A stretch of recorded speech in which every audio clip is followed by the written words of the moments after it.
What's up everybody, I am Jesse, and today I have a very special guest with me, YuriofWind. So why don't you go ahead and introduce yourself to those that for some reason may not know exactly who you are, and let them know what it is that you do. Well, hi Jesse, I'm YuriofWind. I do videos on the internet, and now I'm here. As to why you should check them out, I don't know. I do gaming mysteries about canceled games and beta stuff, and obscure gaming about bootlegs and weird games, and bullshit creepypasta story time about terrible stories, and then a segment I named after myself that I never do. Yeah, I make videos, but I'm not good at advertising myself. It's probably already going bad, I'm sorry. No, it's totally fine. I'm sure everyone is already used to the humor that you have on your channel. Although you may not realize that you're being funny, it does come across as... I'm more neurotic than anything. Alright, so you mentioned that you have several different series on your YouTube channel. How long have you been creating your videos, and what exactly inspired you to get started? Well, in terms of current series, like Gaming Mysteries, I started that back in 2009. But in terms of making videos in general, I made YouTube channels like in the mid 2000s when YouTube was just coming up, and made like bad music videos and bad AMVs. And then at some point I made the YuriofWind account after being inspired by AVGN and Nightwing at the time, and just a lot of other people who were doing reviews, and I wanted to do it. Although my mentality eventually, instead of being directly inspired, I just kind of wanted to make videos that I would want to see, but wasn't seen. So, yeah. So you began your channel YuriofWind several years ago. Now you have close to 300,000 subscribers. When did you notice your channel growing into the success that it is now? Is this something you expected to happen when you first started, and what was the experience like seeing it become so popular? I'm not really sure. I mean, I guess it's successful. This is a weird, I don't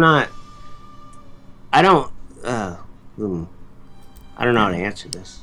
So like, I don't really consider myself, I mean, if you look at numbers, I guess I'm successful, but I don't really, consider myself popular or anything like that. Right. So, even though you don't consider or look at it as a successful YouTube, or however you want to describe it. I mean, I just do that. Right. I just do what I do. So, has the popularity of your channel gave you different outlooks on what kind of content to produce, or make you feel that you have to keep coming out with these videos to please the people that do like your videos? Or is it just a thing to where you'll make a video if you feel like it? It's a little of both. On one end, I do definitely want to please people who have been watching my videos and supporting me all these years. That's one of the reasons I keep doing bullshit creepypasta storytime, because there are a surprising amount of people who enjoy that, and it's also a good stress reliever. For gaming mysteries, that's my baby, more or less. Personally, for me, how I found your YouTube channel was searching for Zelda videos, and I came across your gaming mysteries. And because of that series, you've become one of my favorite channels to go onto and watch on YouTube. Well, thank you. You're welcome. So for you, who is one of your favorite content creators or YouTube channels to watch? To be honest, that it kind of depends on the mood.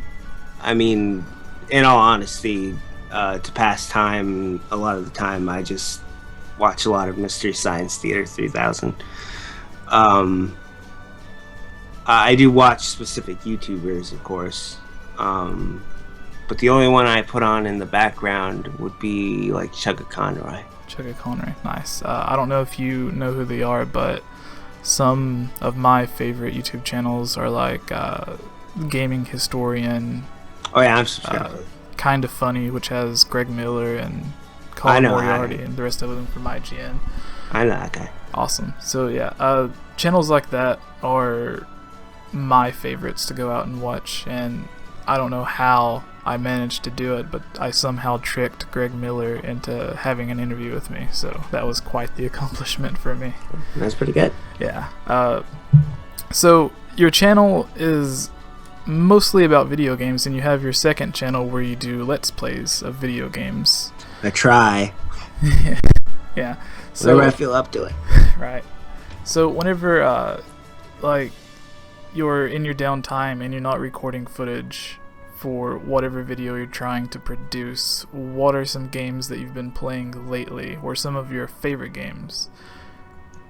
I recently finally picked up Metal Gear Solid 5 after like waiting because I didn't want to give Konami any money, and so I bought it new but pre-owned from someone who bought it at GameStop but was selling it for $25. I was like, fuck it. Yeah, it wasn't. Did you watch the Game Awards? Yeah, where Konami they wouldn't let Kojima show up. Right, that was a bunch of bullshit, I thought. Yeah, and it's one of the reasons I didn't play the game for so long and just didn't want to support Konami, and so I didn't. Right. And I'll continue to not do that. Yeah, they released the trailer for I forgot what game it was exactly, but it was using the same engine from their newest Metal Gear game, but it was for like one of those Kachinka machines or whatever they're called. It wasn't. I think I saw that. It was like a remake of MGS3. Snake Eater. Yeah. Yeah. So like, I thought that was kind of hilarious because at first everybody thought it was like they were going to be remaking, I guess, what some of the fans consider to be one of the best Metal Gear games with the engine from the new game, and it turned out to just be one of their, I don't even know what you would call it. I don't even consider Pachinko? those. I don't consider those real games. Pachinko engine. Yeah. So, are there any other games like coming out or in the near future you're looking forward to? Personally, I guess ever since I put down Skyward Sword, I've always been interested in what was coming next, and that turns out to be Breath of the Wild for me. So are there anything that you're looking forward to playing? I'm certainly looking forward to playing Breath of the Wild. I'm also looking forward to playing Final Fantasy 15, which was just delayed. So, yeah, that sucks. After they came out and made that big presentation where they secured the release date and everything, and they're delaying it once again after 10 years.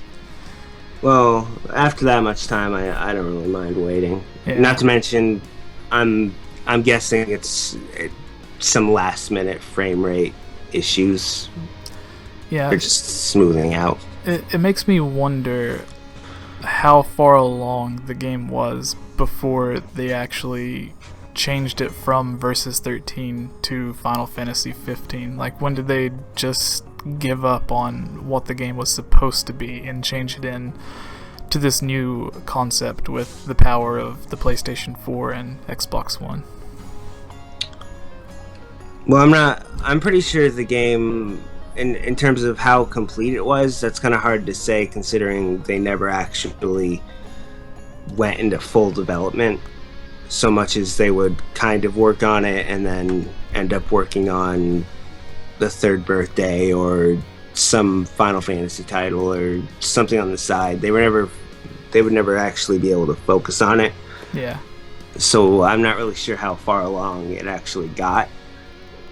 But it got far enough for most of the main concepts to be carried over into Final Fantasy 15, I guess.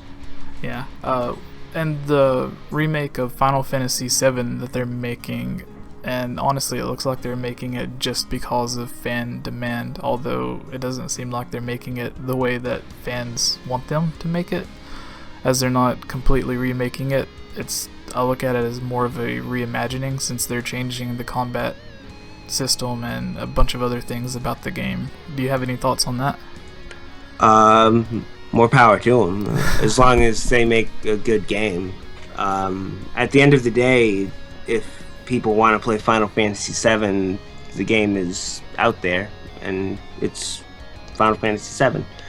But in whatever year they decide to release this, I don't really mind experiencing something different. Right. So, with your YouTube channel, like, has the popularity of it kind of gotten to the point to where, and I know you don't really show yourself a lot on your channel. I think you had the one unboxing video that I can think of. But, like, do you ever get noticed when you're out in public? Does someone recognize your voice, or does anything like that happen? Or is it basically how it's always been? Because there's certain people that I know or that I'm friends with from YouTube that they'll come back and they'll be like, oh, I was at the store or Walmart, wherever they were, and a group of people or one or two people came up and asked if they were this person. Do situations like that ever happen to you? No, I've never had that happen to me. I mean, one time when I walked into the mall, a group of girls wanted to hug me, but that was before I made the YouTube channel, so it was kind of unrelated. Well, congratulations, I guess. Yeah, never saw them again. Yeah. So, outside of YouTube, what are some things that you're interested in? I'm really big into Tokusatsu. Tokusatsu. I apologize, but you're going to have to explain that to me. Japanese, well, yeah, I guess the most simple way to explain it are Japanese shows using practical effects, stuff like Godzilla, Super Sentai, or Power Rangers as it's known over here, Kamen Rider, Metal Hero, or VR Troopers as it was known over here.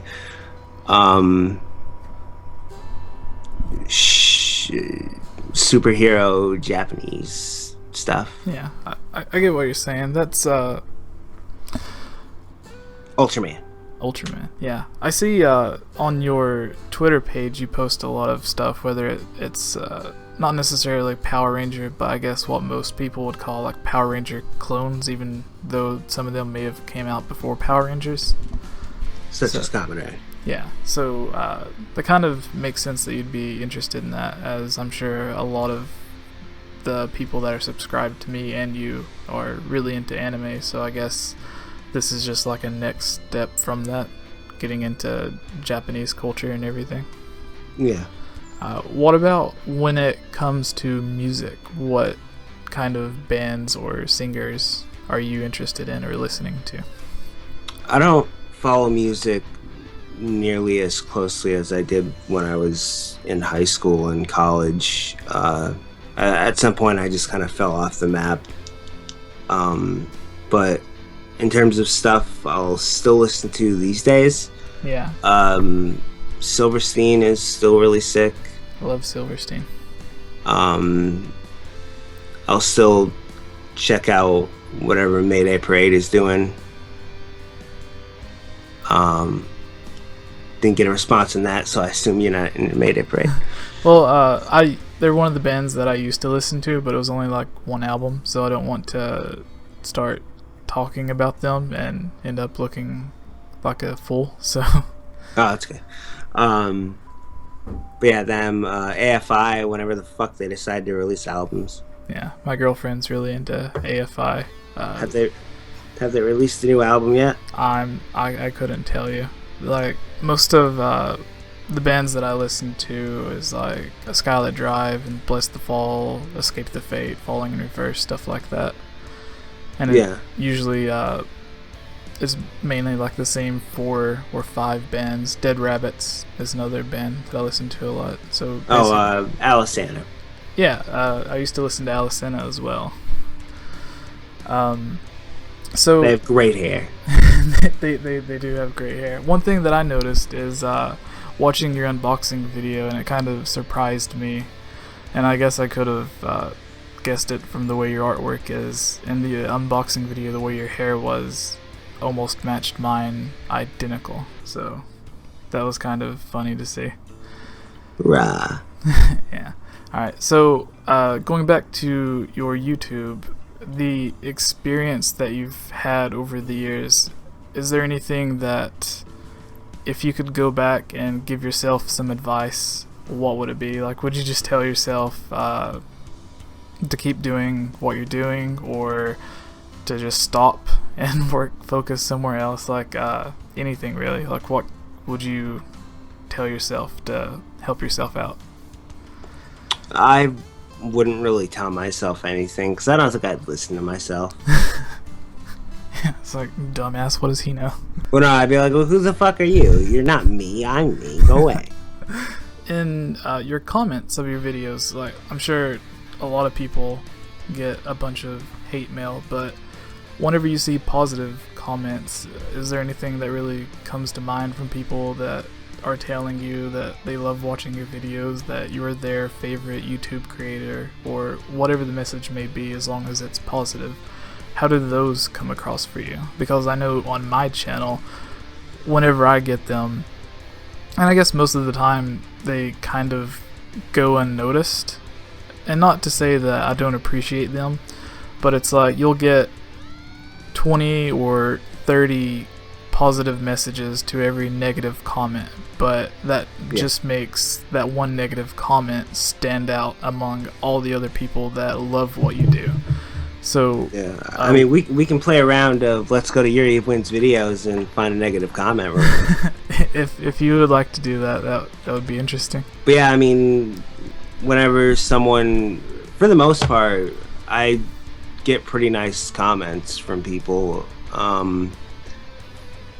and I'm always shocked at, I guess, how many people like my videos and still watch my videos. Yeah.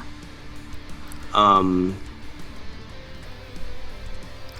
a good way. It's something that I can't really comprehend on some level. Yeah, I get what you're saying. Like, I don't have nearly as many, but a few months ago, or I guess it was recently, not really sure, whenever I passed 10,000 subscribers, it kind of shocked me, because the thought of that many people being interested in me and my other friends on YouTube basically just talking about whatever the crap we want to talk about, mostly video game or Zelda related. Like, personally, I think, why would anyone sit around for 10, 15, 20 minutes and listen to us talk about nonsense? But then there's people that are actually into it, and then I have the actual Zelda theories and stuff, which I'm still working on that audio, by the way. Yeah, no worries. I NHMKs. I got so much stuff to do. Yeah. That was another thing. HMK was actually supposed to be one of the co-hosts on this, to kind of ask you questions, which is kind of why I was hoping it'd be a bit more conversational than these direct questions. But well, we can do another one sometime. Yeah. Actually, because for me, I'm sure I've told you, and people that have watched my videos probably know, that with me and my videos, I usually fill the free time that I get trying to make content. And usually what I have to do is I'll get an hour, maybe 2 hours free, and then I'll have to record something, and then on the next day, whenever I get an hour free, I'll use that to edit, instead of being able to sit down and work on a video until it's complete, because my daughter, my life kind of revolves around her. So yeah, my free time comes whenever she's asleep or I'm not working, and then I can work on a video, which kind of makes it to where I can't really play video games that often. Whenever something comes out that I'm excited about, like Uncharted 4 or the Twilight Princess remake, I don't really have that much time to play them. Maybe like 5 or 10 minutes at a time, which is basically nothing. So yeah, walk into a dungeon, turn it off. I'm at the start of the dungeon again. Yeah, that's actually why I'm excited about Breath of the Wild, because they're supposed to have 100 or over 100 shrines, which are basically mini dungeons. Breath of the Wild is just gonna be the greatest time sink ever. When's that coming out again?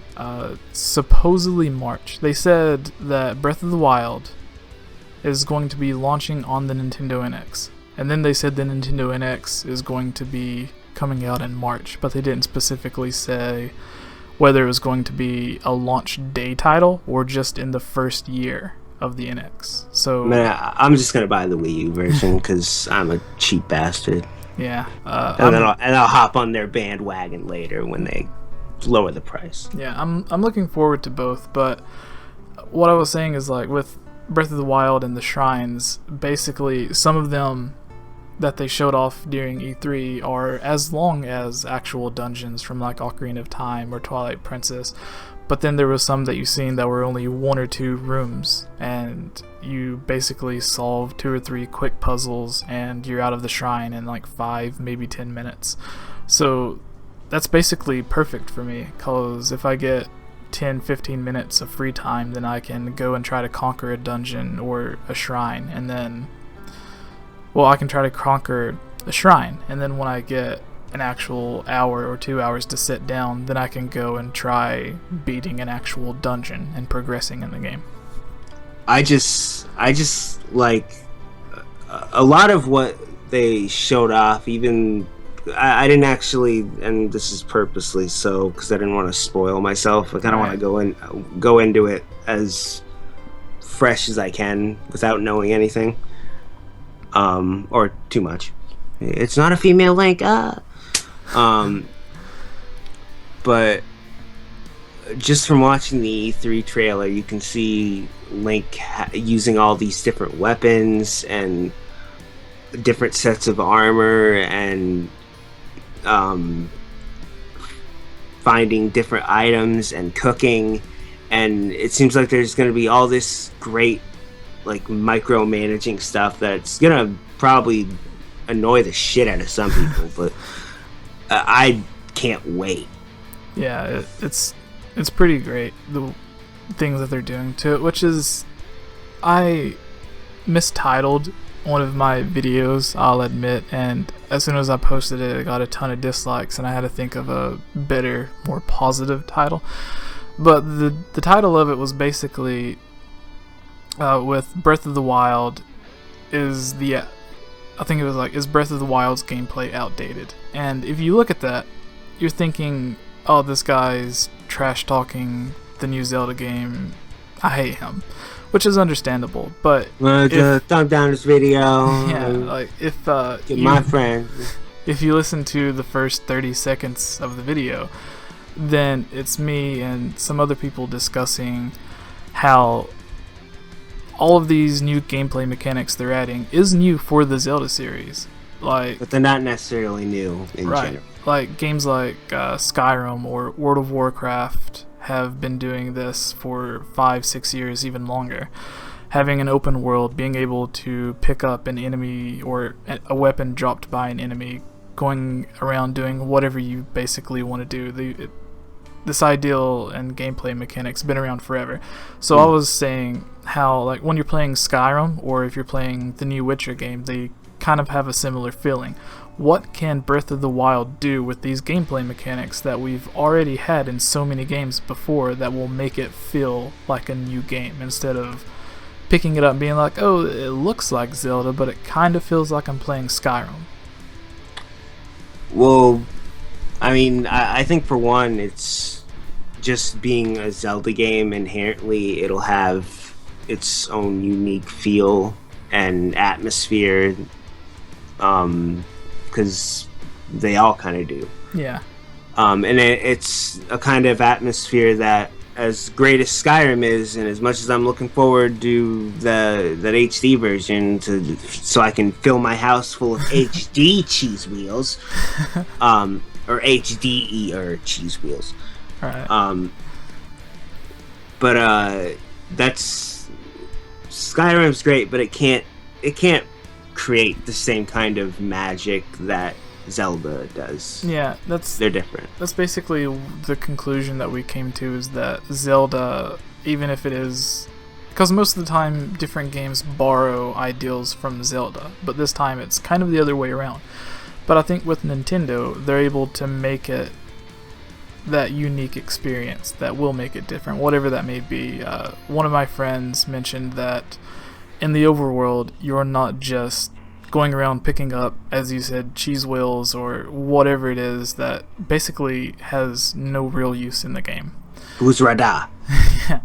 So in this game, like, when you're in the overworld, there's going to be enemies wandering around, enemy composts, little mini bosses spread out everywhere. Sorry if I'm ruining anything for you. Stuff to collect, I imagine. Yeah, and like most Zelda games, there's going to be obstacles and puzzles to solve in the world, and it's those Zelda puzzles in the overworld, like I have to use a bomb arrow or a boomerang or whatever it is to get past this part. And I think wandering around and then either getting lost or getting stuck and having to figure out, okay, I can either turn around and go explore somewhere else, or I can figure this out and keep going. I think that's what's going to make this world feel more unique than any others. So hopefully there's tons of, I guess, torch and block puzzles to do. This is just gonna be so many blocks. Yeah, because they're going back to their roots, their blocky ass NES roots. Yeah.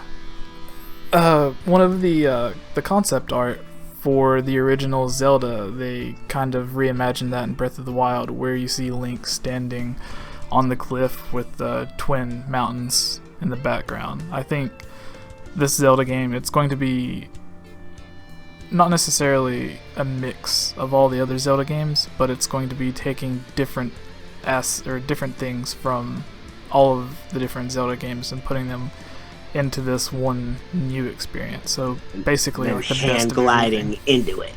yeah, which is something that whenever I seen that at this year's E3, I was kind of hoping they would still keep the sailcloth that they used from Skyward Sword. It was in the first trailer that we seen for the game. Yeah. But if they want to use a hang glider, I guess that makes sense. I mean, it's not exactly a hang glider, I guess. Yeah. So a minute ago, you were pulling up some negative comments, I think. I don't actually remember why I was doing it, though. All right. I can still do it, though. Yeah. No, it was, I don't know. Someone may have been interested in it, but no matter. Alright, so has there ever been a time that you've been working on your videos and you just don't want to? And, like, not necessarily give up, but you look at the tons of videos that you've already made. When do you think that this is going to be enough and that you can move on to the next thing? Or do you see this as something that you're going to be doing for, like, years to come? You mean video making in general? Well, I mean, like, with me, making the theory videos after a while kind of got old to me, because it's like, how many times can I go back and talk about something that happened in Ocarina of Time that may relate to something that happened in Twilight Princess? So that's why I started these discussion videos and doing these interviews, because it gives you a chance to not just get your opinion out and your thoughts, but you can get the thoughts and the opinions of other people that you respect or look up to. Yeah. Well, I think in terms of my videos, the only thing I can see myself eventually getting sick of, and that's only because of quality control, is bullshit creepypasta story time. And if I run out of the worst stories ever, then I'll be in a pickle. Yeah. But for gaming mysteries, I made that series because there wasn't anything on YouTube like it. Same with obscure gaming, and even though other people have come along and I guess done their own thing with the same concepts, I'm gonna keep doing it because want to. Yeah.